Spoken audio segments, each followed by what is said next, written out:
Okay, thank you. I would like to welcome any public that is joining us, and as well as our trustees online. Thank you for thinking safety first and considering the weather this morning. So you all stayed home, that's good. I would like to call the meeting to order at 1:01, and I will ask Trustee Bell to please lead us in the opening prayer.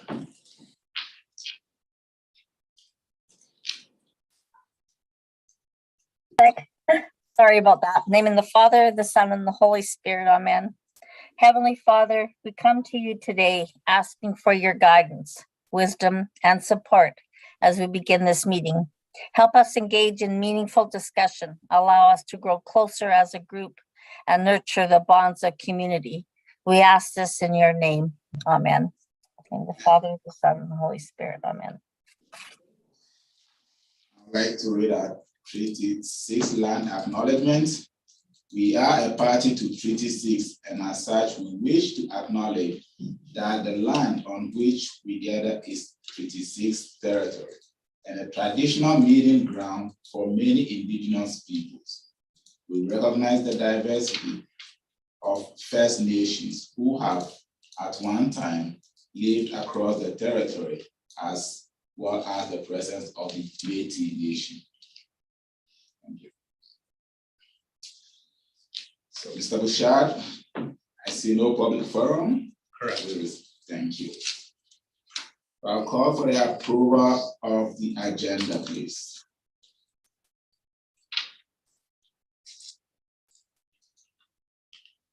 Can I have someone approve the agenda for us? Thank you, Trustee Miller. If you don't mind reading.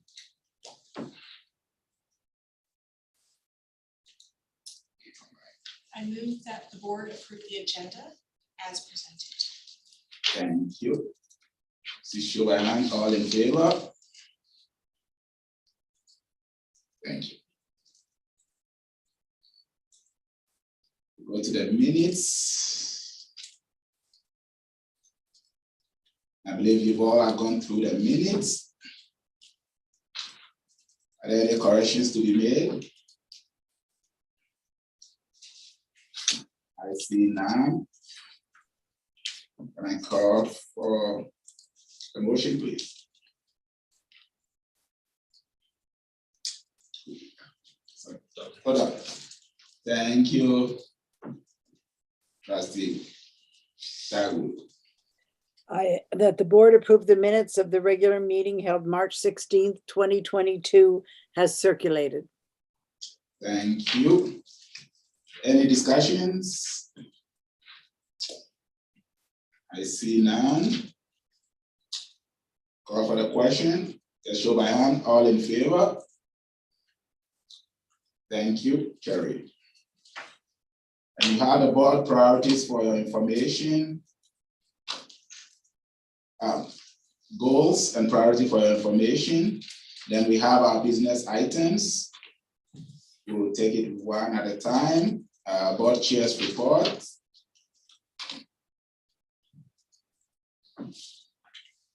Any comments? I see none. We will move to the superintendent's report. And as usual, the yellow highlighted ones are what stays in what are in his portfolio that is part of our board priorities and goals. Any questions? Okay. Trustee Leonard, go ahead. Yeah, I was just wondering about the Synod listening sessions. My question was if there were any prominent themes coming from these sessions. Thank you, Trustee Leonard. Assistant Superintendent Cardinal, did you receive any feedback on that from Claire? No, not yet. This was just recently that this happened, and so I have not received the full report from her yet, but she did organize the sessions and did lead some sessions at CTK. Thank you for that. I believe they were close to Easter and all that, so now that Is that so? Well, surely will, or she'll provide some update on common themes. Okay, any other? Yeah, go ahead. Trustee Nina. Thank you, Mr. Chair. Number 5, the third bullet, work with curriculum draft scope and sequence with Central Alberta Regional Consortia on a scope and sequence work for new curriculum. Can you expand on that if possible, please? Assistant Superintendent Cardinal, any feedback from Christy on that? Yeah, so she did work on a scope and sequence with CARC, Central Alberta Regional Consortia. And it does need to be adapted because after that work, the new curriculum was released. And not the new curriculum, but the adapted curriculum was released. So there is some adjustments that are needing to be made yet. But this is collaborative work with that region, and it will be released publicly. Thank you. Thank you. And I recognize Trustee Tagwood.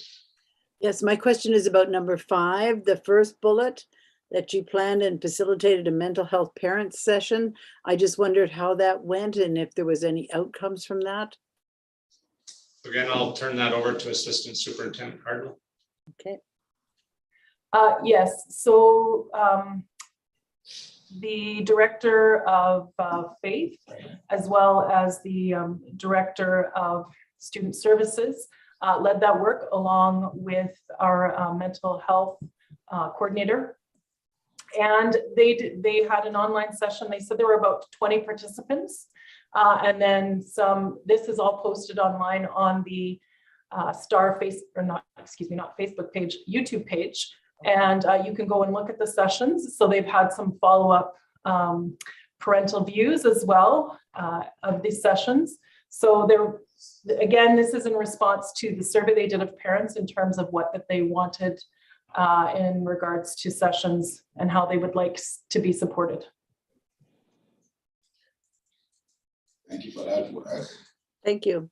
And did you say only 25 parents or 23? 20. Yeah, it was around, she said it was around 20 parents that attended, but then there were more later that viewed the session online. View the sessions online. Okay. Thank you for the clarification. Okay, I see no any other comments. We will move on to our Secretary Treasurer's reports.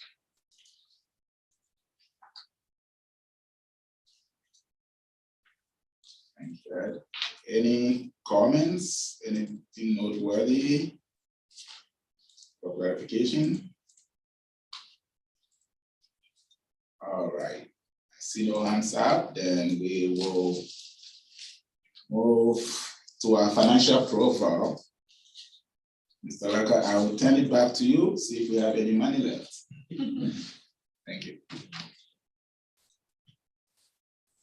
I've been using this statement in the past day with regards to presentation. So I'm going to share the screen so everybody can see what I'm looking at.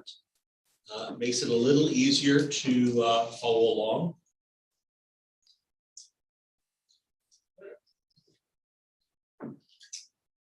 So the financial reporting profile is a 5-year kind of historical look at where the jurisdiction is at in terms of expenditures, revenues in very broad forms, but more importantly, what our reserves and operating surpluses look like. And that's in the context of a cohort of boards, so similar size boards based on student enrollments, as well as a provincial measures or provincial averages. So how we seat between them.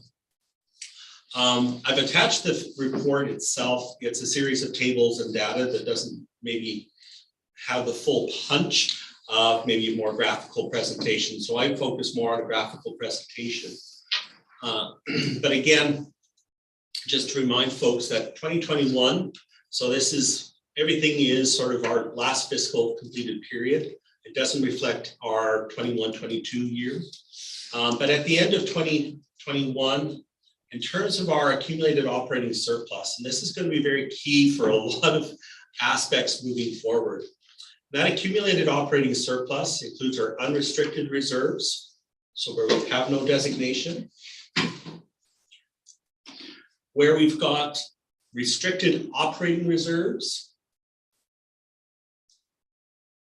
and where we have those operating reserves on our financial statements also include school-generated funds. So we take those out when the province is evaluating what our accumulated operating surplus is, because in essence, those are the resources the board and the division has to use as a, if you want to call it, discretionary basis. This is going to be the key factor moving forward as the province is looking to cap board reserves and more importantly, this accumulated operating surplus moving forward. So this is going to be a key figure moving forward in terms of managing this. So for last year, just for your own information in comparison to the previous year, that accumulated operating surplus of $3.7 million represented about 19 operational days. In terms of just the operating reserves, there was 12 days in operating reserves. When we're looking at a target, historically, the board has looked at 5 days. And so we're well in excess of that, unusually so. I wouldn't say that that's our history, and that's where the context of prior financial years is important.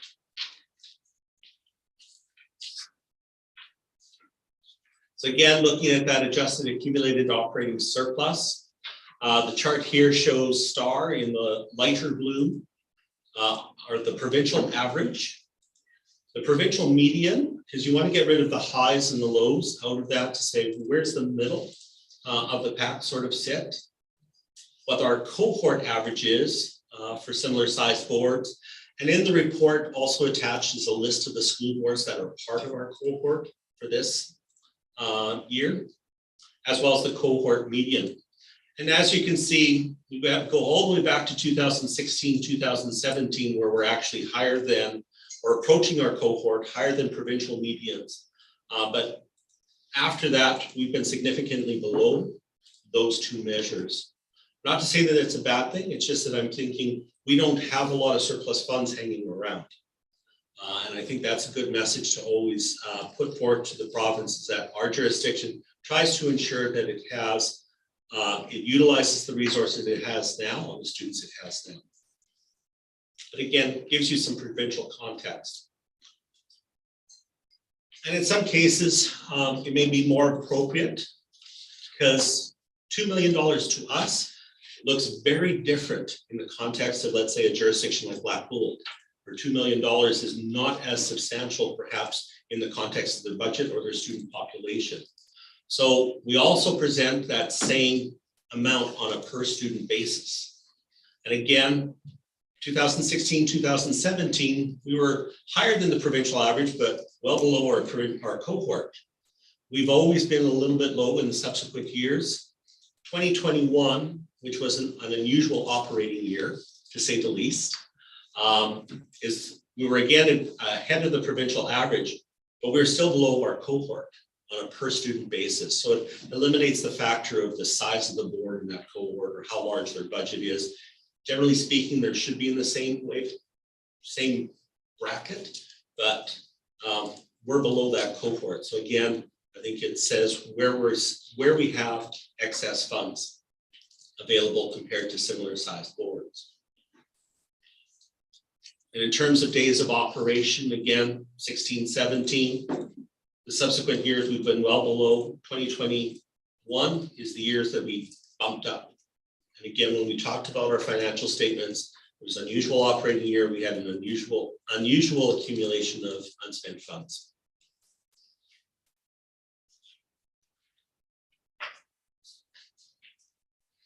Now the liquidity ratios, there's two. One is the current ratio. So that's how many times our current assets cover our liability, our current liabilities. At a minimum, you want one. So that means that for all of your accounts payable, you can actually pay them. If you don't have that, then you're going to be looking at short-term borrowing in order to cover those short-term liabilities. And on an ongoing basis, it's a sense of financial health. If you're below one, that you need to maybe kind of look at how you're doing your expenditures, because it will be a reflection of whether you can meet your obligations moving forward. Our ratio is well above 2. So that's good. We are in a better status in terms of our liquidity and our current ratio to our cohort as well as the provincial average. Again, I think it's bodes well that that's our historical pattern. We've been better than our cohorts, the provincial average, in terms of our fiscal responsibility and being able to meet those short-term obligations, planning for them, that we've got the resources to do that. The working capital is our financial assets less liability. And this one we're presenting on a per student basis. It's sort of what, if you took what's in your savings account, subtracted off what's owed on your credit card, that's your working capital. That's what you've got left to work with. So same concept here, but on a per student basis, how do we look? And again, on a per student basis, our working capital, we've got great liquidity, but on a per student basis, we're not as high as the provincial average. We haven't been historically. And in terms of our cohort, we're nowhere near approaching on what they have for surplus resources in this measure as high as our cohorts are. So again, we're not keeping a lot of surplus resources around even on a per student level for comparison.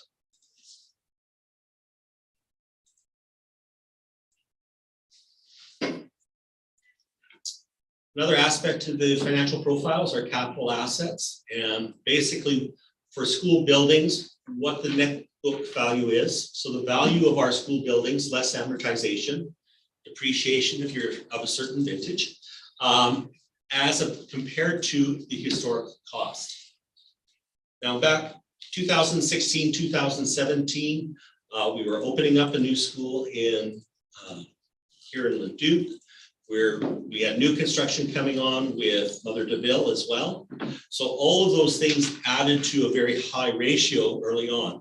As the amortization is working its way through, we're now approaching more of the provincial average and our cohort average of around 60%. And that's to be expected. One of the things that we'd be looking at is if we really start to drop below that, are we getting into a point where we have too much deferred maintenance? Our buildings are getting very old in terms of their useful life on a cost basis. So it's not a critique of what our facilities department is doing here. It's strictly looking at the historical cost and how much useful life that building is left. More so. Good questions. So now we are anticipating as soon as the home, so then that will change some of it. We'll probably ramp up again, and then it will, over years, will drop down to an average of some sort. Okay, thank you.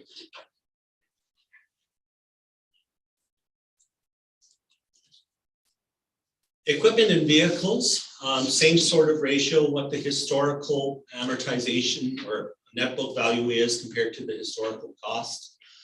Again, new school builds, we have a lot of furniture and equipment, but the lifespan on these in comparison to a building, which is 40 years, we're looking at 5 to 10 years. So that drop, we were well over 40%. We dropped very quickly to around 20%, which is about 1 in 5 years average, and a little bit below our provincial average in the cohort in terms of our replacement of our furniture and equipment. And that, I think, is a bit of an ongoing challenge in terms of when we in schools are making decisions about, do we replace classroom furniture or do we retain staff?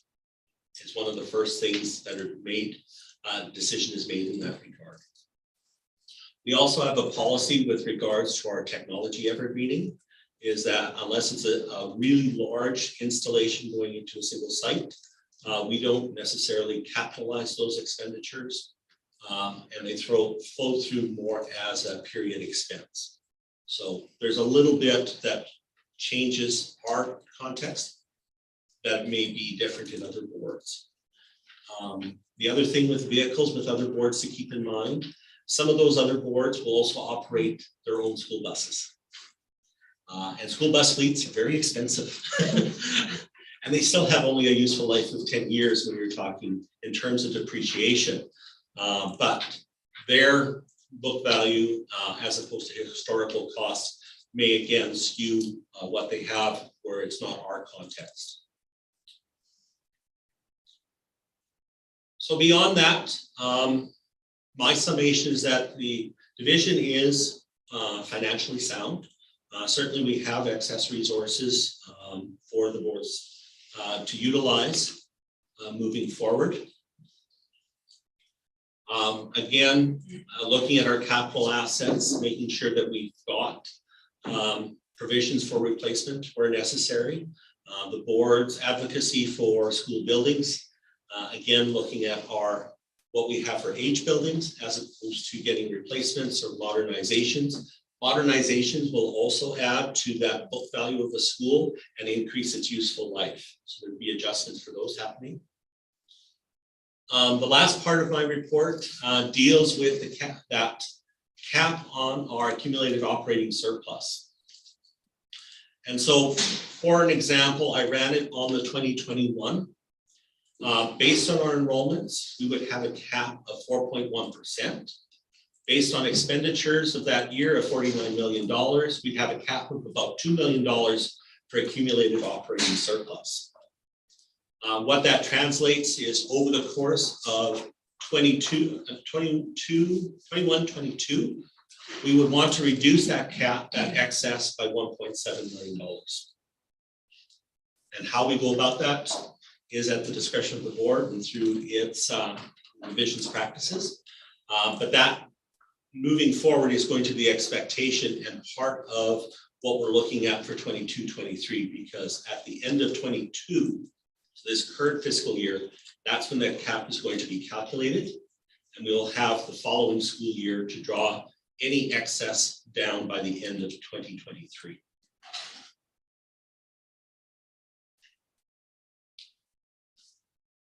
So that's in brief.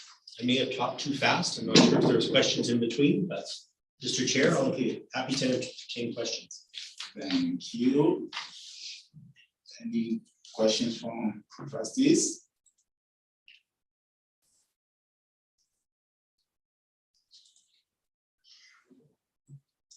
Okay, go ahead. Based on our current budget for this school year and our current known enrollment numbers, do we have an idea of what that cap, how far off or close we might be to that projected cap for next year? I think currently, because we did not plan to spend a lot of our excess from last year in this current year budget. So my best guess at this point is probably approaching that estimate of $1.7 million. But again, administration has talked to the board about utilizing excess resources and supporting schools going into the next budget year. So that will draw things down, as well as other actions that we're taking. So by your estimate, we will be within our cap limit. We're not in danger of exceeding it or. Not at this point in time. Any other question? Okay. Thank you, Mr. Lager, for your report. So something that I will bring to trustees' attention is that over the years on the board, we've made some very financial prudent decisions that when we have money, we spend it on our current students in support of programs and everything, making sure that we don't accumulate that much. So again, message to you, to the public, if people are asking why do you have reserves, we don't. Other boards may have 50 million in reserves. We go off scene, we just have about less than 3 million in reserves, which we are still spending. Okay, and again, a typical example, with evergreening, we did maintain our current computers. We never did recycle them after the 4 years. So some of you may have inherited some used computers. It's again in the same fashion of trying to make sure that we are staying very prudent with the money that being allocated to us. Okay. Thank you. We will move then to 4.5. Please see you again.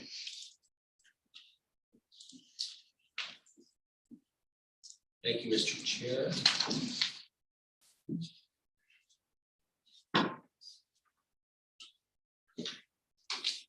Again, I'll just screen share the presentation that's been included in the agenda. So for 22-23, moving forward for next year, we look at last year, now we'll look at next year, and we'll look at this year at some point. So at this point, what I'd like to review with the board is basic assumptions around the budget for 22-23. Again, when we're coming to present to the board administration's proposed budget for the next year, this provides some of the base information that budget has been constructed around. If we're presenting it all at one time, A, I think it's a lot of information overload. B, I think it's appropriate that you ask some questions about these key assumptions because you may be asked questions moving forward, and you need to have an understanding and ability to ask questions about what's happening that's underlying our budget for 22-23. So the first kind of key assumption is our enrollments. Our funding is entirely enrollment based for the most part. There are some factors that are based on demographic information through Statistics Canada, but for the most part, we're based on enrollments. When we did our enrollment projections for 22-23, we actually did those back in December. We had to submit them to the province at the beginning of January. So when we looked at it, when we looked at our historical context, our projections have been optimistic. For the first year of optimism was we couldn't anticipate what pandemic would do to our student population. And the second year we were optimistic that everything would return to normal right away. So when we looked at 22-23, administratively, we said we would be extremely conservative. And so we go through a process of receiving projections from schools. We also looked administratively at the historical data trends about for student populations, and then met with the school and said, what was your local context? And so in very rare occasions, did we allow schools to exceed what their current enrollment status was, maintaining that highly conservative nature. What we don't want to have, and we have 2 years now, where our enrollment projections have been higher than our actuals, which would result in a recovery of funding the following year.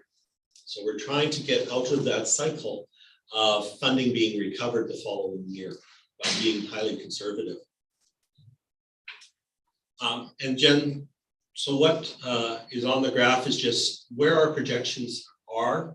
So the very first column on the far right-hand side was our 2021 actual at 4,054 FTEs. 21-22, we thought we'd be up to 4,300 students. Our actuals came in at 4,100.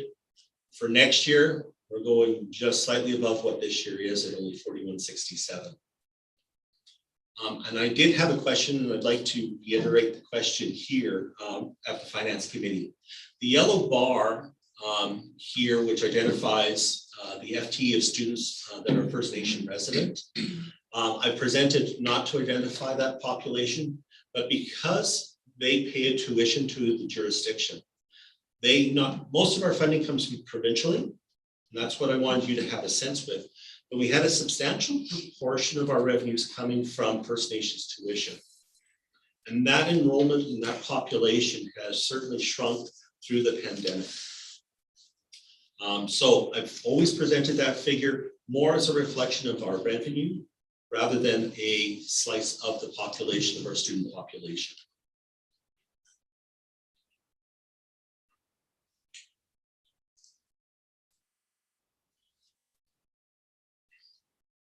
And then here for some historical context going all the way back to 1819. So 1819, we had 4,000 students. Our pinnacle for those 5 years was in 1920 at 4,200 students.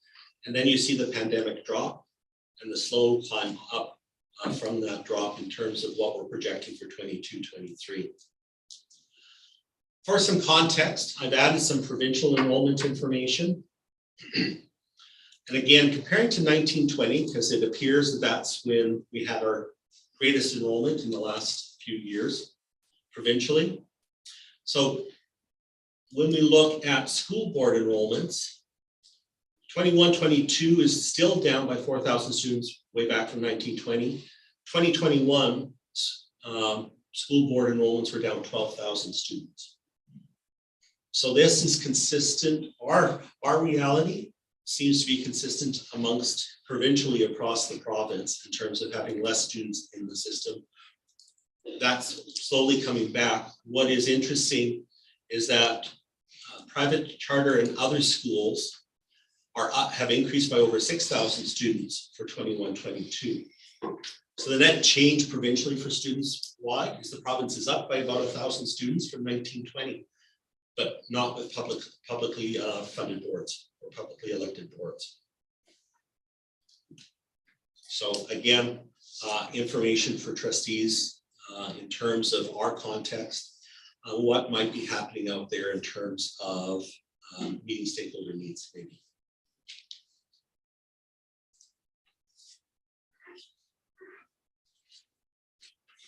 So that's our enrollments, and it's just the general population of students, not working into the details of different subpopulations. The funding profile that we received at the end of March, divisional work had started ahead of that because timing from the province is not always clear, and we want to make sure our schools, because of the way we do our budgeting on a school basis, could have the maximum amount of time to start the budgeting process. So funding for 22-23 was not less than our funding for 21-22, which was good news, and to see how that played out. So our total funding is $41.4 million. Within that, I want to highlight a couple of key aspects. Recovery of funding, which mitigates that clawback. Again, our projection was higher than what our actuals were for this year. So we would be facing a clawback of $716,000 that would have to come out of next year's budget. The province has mitigated that and says they will not be recovering it. So that's fully funded. Built into the funding framework was something called bridge funding. And when it was first announced, bridge funding was funds that the province had set aside within their 3-year budget for education to allow to pay for any growth in student enrollments. That bridge funding has morphed. And so in the first year, we were anticipating we get $500,000. The second year, because of growth, we maybe get half of that. And then the third year, because of growth, it would be zero. That's how the framework was established. Again, with the decline in enrollments, certainly the need of boards to maintain services for students with declining enrollments, the bridge funding has actually increased. So in the first year, we had 500,000. For this current year, we have over 800,000. And for next year, we're going to receive $1.2 million. Key parts of those two things is that those are one-time funds. So we built them, we are allocating those funds to the schools, but I'm the dark cloud in the room that certainly says that if we lose $1.2 million, how will our schools adjust for that? And so certainly on for the board for advocacy is saying, you know, we've had this, we're building budgets on it, it can't go away, and certainly we may not be the only board doing that. So there will be a very much a chorus there, I think, joining you as trustees in saying our funding levels, as much as the funding framework is intended to be self-sustaining, the bridging funding is something that needs to be now in place to be sustained. Again, I'm the dark cloud saying the bridge funding is one time. What do we do if we go away? The other things that what we found when we released budgets to our schools, we had done our estimates of revenues. What we found is that the funding profile, as well as had new funding, had increased by 1% basic rates for K to 12. So that meant for us, we had an additional $179,000 in instruction. Transportation saw, I believe it was a 4.6% increase off the top of my head, which meant for our jurisdiction, we're receiving an additional $54,000. Operations and maintenance saw an additional increase, which equated to another $46,000 for our division. So that's how the funding framework kind of that was issued to the division at the end of March played out and changed our assumptions of revenues moving forward.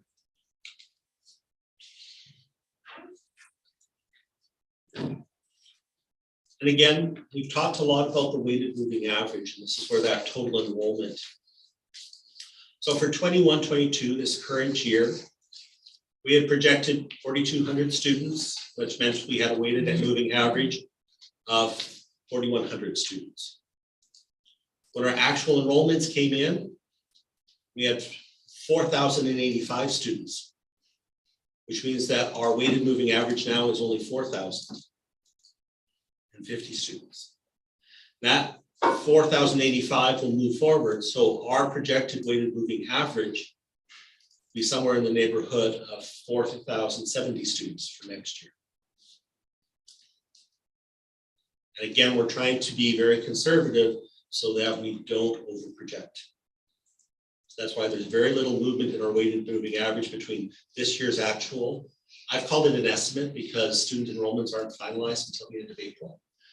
But for all intents and purposes, we can treat that estimate as an actual and what the projection is for next year. We've done very little movement to try and contain any recovery moving forward. And again, if we don't meet those enrollment targets, the immediate effect is a clawback with staffing reductions, possibly. Future, we are generally dealing with less revenues because we did not have that enrollment that would carry through for the next 3 years in the weighted moving average.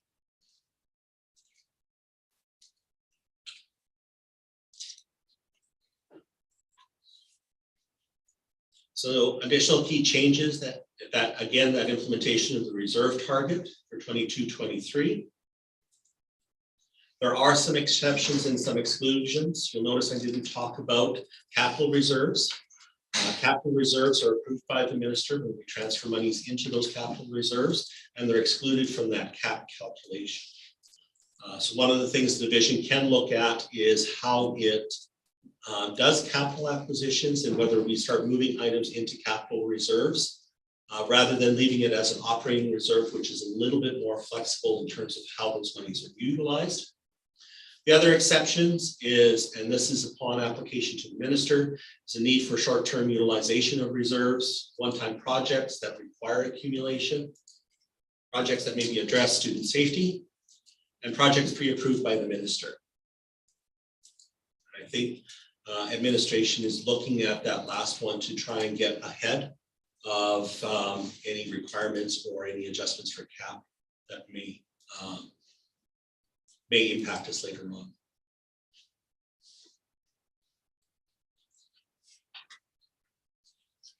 In terms of our schools, likely if you've been at parent council meetings, I am hoping that our school administrators have also been talking to parent councils about their school budgets, about what their priorities are, what the focus for their stakeholders have been. But for our schools, we've seen a couple of changes. We did a base allocation that increased by 2.5%, that recognized increasing costs. And that's a per school amount, about $1.2 million per school. The per student allocation rates have been increased by about 0.6%. And that basically took that 179 and redistributed it between those two areas.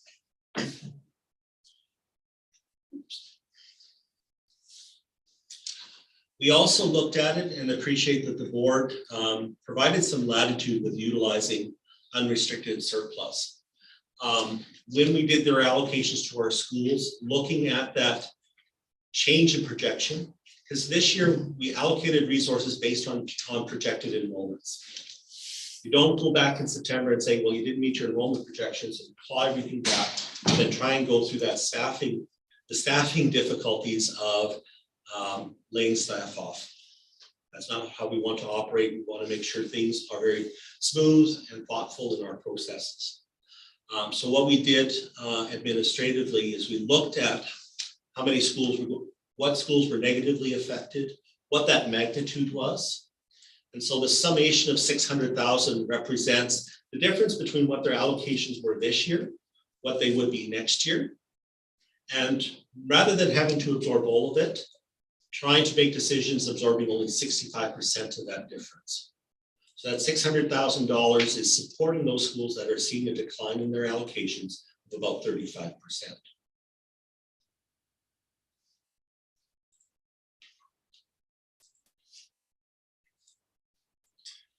And just for your own information, and why it's included in the agenda is what the various rates are that we have for different school allocations. Just for presented for the board's own information.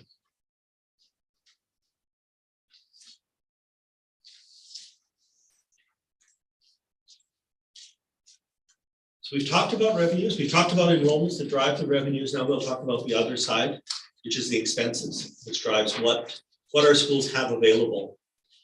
Quite frequently, you'll hear me use the term monopoly. It's not that budgeting is a game, and certainly these decisions are not a game. But the rules are somewhat similar. We give the schools an allocation of funds. We tell them what every teacher costs, what every support staff costs, and tell them to do what they need to do within those parameters. So looking at next year, we've done an estimate. We use a standard cost for teaching staff so that when a hiring decision is made, we hire the best teacher possible. It doesn't matter where they are placed on their grid or what they will cost the division in terms of salary or benefits. A teacher is a teacher. So this is reinforced by using a standard cost. So when we look at our increase in our standard cost for teachers, we're seeing about a $2,000 increase. It's equally split between salary changes. We've got about 50% of our staff currently that are at the top of the grid. The grid is the experience versus the years of training. So top of the grid would be 6 years of training or 6 years of education, 10 years of experience. We got about 50% of our staff will be there. The other 50% are someplace else. And every year that they gain a year of experience, that increases their salary by approximately $2,000. So about 50% of this increase in our standard cost is due to that, just staff moving up a year on the grid. In terms of the other 50%, it's our benefit costs. We've seen a 7% average increase is how ASCBP has portrayed the numbers to us. I calculated a little bit more in detail, so I trust their average figure of 7%. It's not inconsequential. Our benefit package is comprehensive and does add to our staffing costs. But certainly a 7% increase, and you may be hearing, I've been hearing it from chatter from other boards with my colleagues of absorbing sort of a 7% increase when traditionally they've seen maybe 2 or 3%. For context, the ASCBP last year when they issued rates, they were expecting to increase them 13% for next year. So I'm seeing 7% as a win, but it's something to be cognizant of. So when our schools are doing their budgets, they're dealing with every teacher will cost the school's budget $104,000.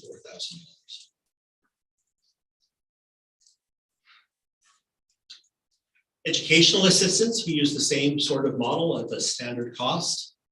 We're seeing an increase here, again, equally split between that grid increment as well as the benefit costs.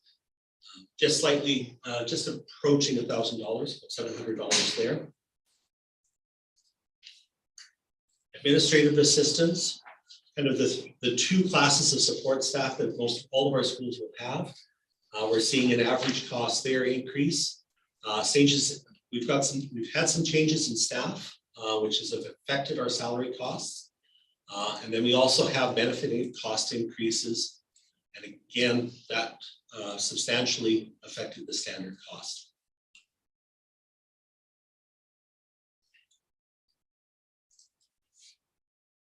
And the other one that's a standard cost for the division is our custodial staff. Again, these are large populations of staff.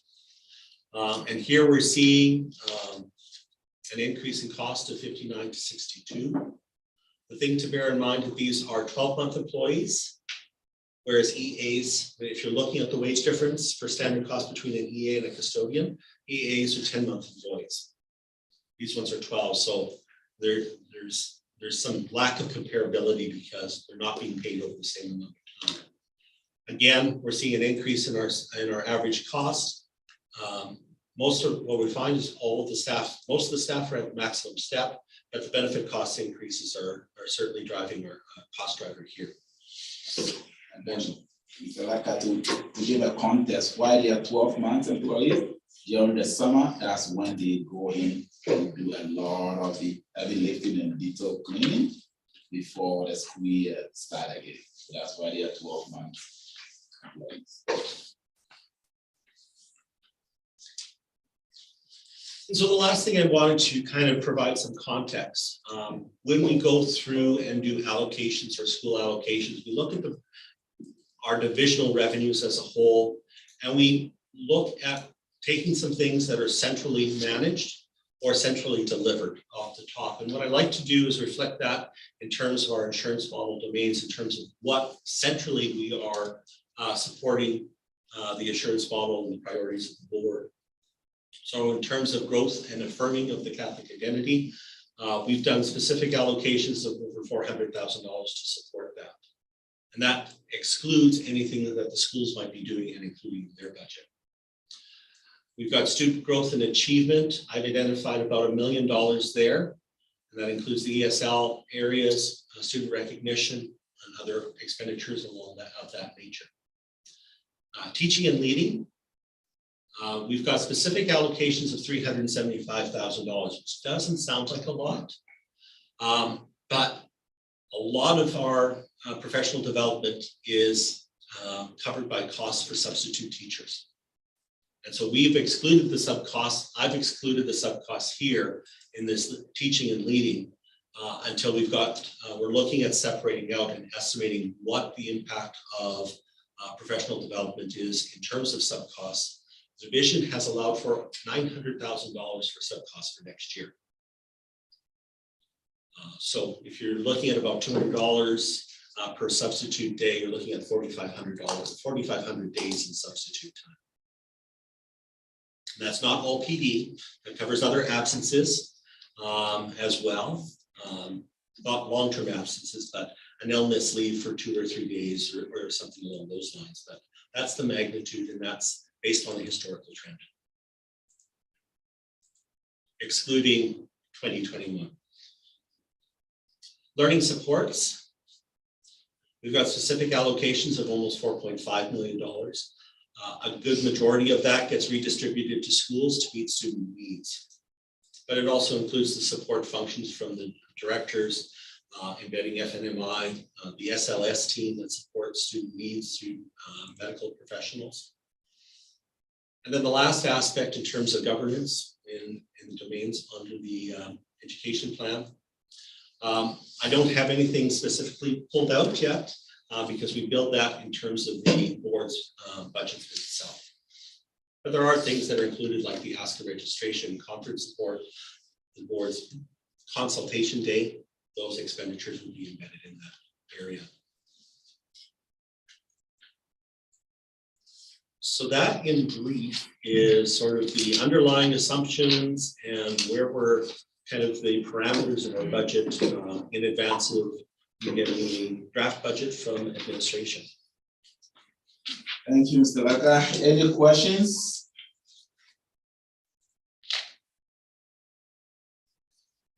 Okay, go ahead. I wanted to talk about the WMU. I guess my question is this working the way that we kind of expected? And I know it's a new funding model, and so everything is just trying to be adjusted and get used to it. But when I look at this, we were supposed to have bridge funding. That was a certain set amount, and now it's being increased. We were supposed to have, for lack of a better term, kind of an all-inclusive funding. under WMU, and boards had the ability to use that funding as they saw fit. But now we're seeing increases in certain grants. We're seeing new grants being created, being included within certain envelopes in that area. Not that that's a bad thing, but is the WMU formula, I guess, working as it was kind of supposed to be in its creation? Because it seems like we're kind of going back to the old way of adding more and more, which is making it difficult to kind of forecast what our actual funds incoming will be by the end of the year. And now we're also dealing with certain caps when we might have an increase and, forecasted increase. Now we're going to have a cap. Maybe before Ed answer that question, as the money man, just a point of quick correction. It's robbing Peter to pay Paul. So they are not creating any more new envelopes. They create one and they move one. So it's shuffling. So they are not creating any more than they are taking away. So Ed, you can go ahead now. Well, and for this coming year, it's a little bit that they have appeared to have added some money into the envelope, but not a lot. What they had when they rolled this out is they said province-wide, there's $8.23 billion in education over the next 3 years. That was made with a lot of assumptions, and I think part of what we're seeing with the bridge funding is the assumption about student enrollment growth. I'm going to use the phrase, got shot out of the water under the pandemic. So they have had these resources set up in terms of sustainable and predictable. What was a bit surprising was to see the increases in the per student rates moving forward, because that's, in some respect, I look at that as that's a hard change. If they go to roll that back, certainly there will be a great deal of advocacy on behalf of boards and why you would reverse something that you didn't have to put in place to begin with. But so those kind of permanent changes have happened. And I think, I'm trying to remember when I looked at the provincial budget, the envelope for education has changed from the 8.23. But is it working? I don't think that we've had anything contextual to say that it's better than what was before, or that it's worse. From my perspective, the pandemic threw everything off kilter. So to try and even ourselves looking at our enrollments, we're trying to establish new norms for growth. And we've now got 1 year of history to do that. So even in those kind of times to predict where it's moving forward, I think it's going to be difficult. The province was very clear on what it was looking for in terms of being able to be sustainable, is that they couldn't rely on enrollment projections from school boards, but they were running their own projections anyways. So, but the other thing is, and they couldn't deal with the massive increases in enrollments that were happening historically. So this was a way to mitigate the increases, still fund jurisdictions for increase, but make it a softer and less dramatic kind of increase. It lowered the curve, so to speak. It wasn't as steep. So I guess to sum up, from my opinion, the jury's still out in terms of whether it works or not, because we have not been able to benefit from any historical trend to say that our growth is increasing. We're kind of in this recovery as we reestablish what our new normal is and how it impacts our revenues as a division. The one key thing to me is what does that bridge funding represent, and how is the province going to address that moving forward without harming our division first and foremost, and then the rest of the province in the same way. So it may be a matter of, no, it's not effective because they've now created this dependency on that bridge funding. And by changing the rates, they changed the rules for what they established. They said sustainable and predictable. Well, now it became unpredictable because they've changed the rate. And in my years of being it, I've seen this happen. And many moons ago, where they'd announced 2 years of grant rates or 3 years of grant rates. And then the following year, they updated that year as well as the following 2 years. So they announced for 3, but every year would change what the next 2 would look like. So the predictable has never been really predictable. I'm not saying that it's a bad model. I'm just saying that there's nothing, I don't have enough context to kind of say it's bad. Does it address our growth? We haven't experienced that at this point in time. If it was and we were having higher growth, then we probably would be more concerned about how we are handling those student populations in our schools. I'm not sure. Not too much of a soapbox. Yeah, no, any other comments? Any other question from those online? Probably what I can add on is based on your question, Trustee Miller, that pandemic hit. The WMA have never really been tested yet. And to me, to give credit to government like home harmless and all of that, everybody is swimming in that water trying to stabilize anything that we can lay our hands on. But hopefully, and moving forward after this pandemic is totally behind us and we know our new normal, that is when probably we may see some stability and some predictability about what we've been asking for as school boards. That we want something predictable. We want to know where we go. And I like the way our administration have always approached this. And like I was shared earlier, if you take more from us and you don't have the numbers, we'll come back and get it, right? So we'll be very conservative in that approach, that we don't want to take too much. But if it's known that we didn't take much and we had more, then those monies will come back to us. So it's just that game that we'll be playing, and I believe administration is working well on that part of it. Okay, thank you, Mr. Laka. It's you again. You need a break.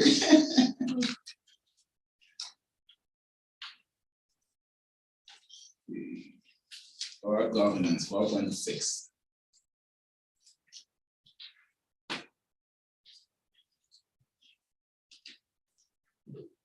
So as mentioned in the report from the Finance Committee, they did review aspects of the board governance budget. I would call it very briefly. I don't think we're afforded the time to delve into it deeply, but just wanted to kind of bring this back to the board as a whole in terms of what the division is allowing for. And the most common factor is in terms of allowing for trustee meeting days. It's probably the most significant cost in terms of the budget for board governance. So I wanted to kind of present this to trustees to see if there's factors there that the Finance Committee needs to be aware of as they come back and review the governance budget one more time when I'm presenting to them the budget document as a whole. So again, we've identified committee of the whole. I've called it either a group or a meeting. What you'll see here for committee of the whole, the number of trustees is 8. Again, for not only next year, but even in this year, the previous board had wanted to ensure that there was an allowance for a First Nations Métis Inuit trustee and for that appointment to happen. So I've made those allowances within the board governance. So the committee of the whole indicates that there's 8 trustees, and that's for the allowance of that appointment for First Nations trustee. And again, looking at that for 8 participants, and I've used a factor of a half day because some meetings are half day, some meetings are full day, but I've allowed for 8 half-day meetings of the committee of the whole. And I know the board is trying to make sure that they're aligned with board meetings so that a half day doesn't necessarily occur. But I think it's prudent that if something emergent happens and there needs to be a briefing of the board to the issue, that you can call, and there are provisions for having a committee of the whole meeting to receive that briefing. However long or short it is, makes no matter, but there'd be an allowance for about 4 half-day meetings of that nature. Looking at the work of the Finance Committee, again, allowing for 4 members, 10 half-day meetings looking at our calendar and how we've worked over the last 2 years and our workflow, it's essentially about one a month. I've pressed them for a couple of times where it will be longer than a half day. Certainly coming up to the full budget, might be longer than what we've been traditionally meeting. Labor Committee, 3 trustees, allowing for 10 half-day meetings. Again, anticipating that their work, they may need some additional time than they have in the past. Board Advisory Committee, 3 trustees, 2 half-day meetings. Long-range Planning, 3 trustees, 5 half-day meetings. Policy Committee, 3 trustees and 6 half-day meetings. The Audit Committee having 9 members. And traditionally, we've allowed for almost the entire board, and this year we've only got 1 trustee who's not sitting on the Audit Committee, but also allows for the 2 public members. They receive the same per diem as the trustees. We've allowed for 2 half-day meetings there. And then any ad hoc committees that might be arranged with 2 trustees and 6 half-day meetings. It's just to allow for provisions. So more of an open question for trustees is whether those seem appropriate at this point in time. The trustees here, those are some of the meeting numbers presented. And something of note that I added this year, we again being frugal with our money, that most of our committee meetings will be online, right? To take off that mileage and that cost the division again, to be frugal with our money. So these are the numbers presented. I see your hand up, Trustee Tagwood. Yes, I also wanted to mention that we did vote that all committee meetings would be on Zoom. Also, I was wondering about the Finance Committee. You've got listed number of trustees as 4. Isn't it usually 3? Or are you counting the chair? I've been counting the chair. But you're not counting him into any of the other meetings? Not at this point, and that's sort of why I'm bringing this up as well. Because Henry has been to the Labor Committee each time, maybe not TBAC, and the Teacher Board Advisory Committee. Yeah, that's 2 meetings. So thank you, Trustee Tagwood. Yeah, good catch there. Okay. We can make that an adjustment. Thank you. Any other catch? Okay, Trustee, you go ahead. In regards to that comment, is it in policy that the chair gets to claim committee time, I guess, for each committee? Is that in policy? Yeah. It's just assumed. I don't think it's spelled out, but it's just assumed. Yeah. Ex officio also. Yeah.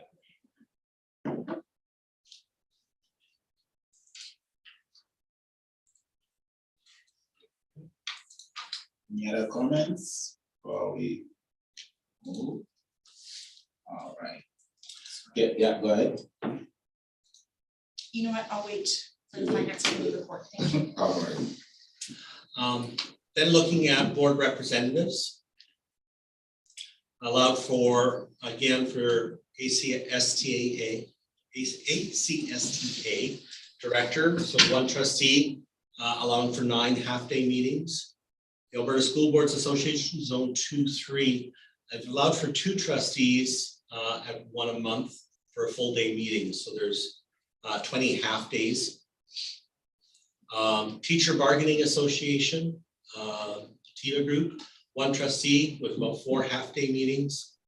And then Rural Caucus with 2 trustees and 2 half-day meetings there. Now that Rural Caucus is different than the Rural Education Symposium, those conferences. This is just the Rural Caucus. I believe they are usually tied to ASBA convention. Yeah. Oh, and to go ahead. Yeah, go ahead, Trustee Tagwood. The Rural Caucus, is it not just 1 trustee participant? Yes. It's just myself. Yeah, it's Okay. 1. Yeah. I'll make that modification. Thank you. And most of the meetings for the Zone 2-3 have been Zoom meetings. I believe there'll be one that's associated with the Edwin Parr where I will be driving there, but the one this Friday is going to be Zoom. So we are saving on the mileage there. And that as well, I believe is one. It's just Donna and the alternative. It's And it's Maryland, and Maryland too. I'm the alternate for Tiva. Okay. So it's just one person. Yeah, thank you. Okay.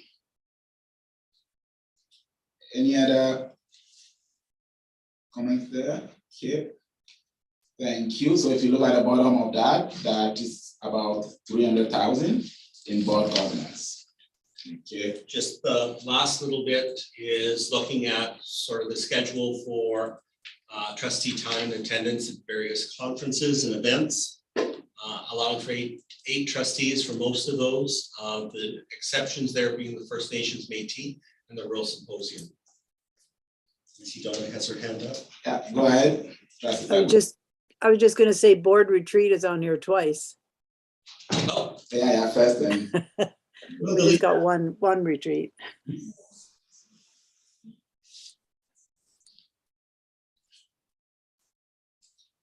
Okay, yeah. Clarify something. For the Rural Symposium, so I attended that as part of my professional development and I didn't claim per diem. So can I just have clarification as to what should have been done?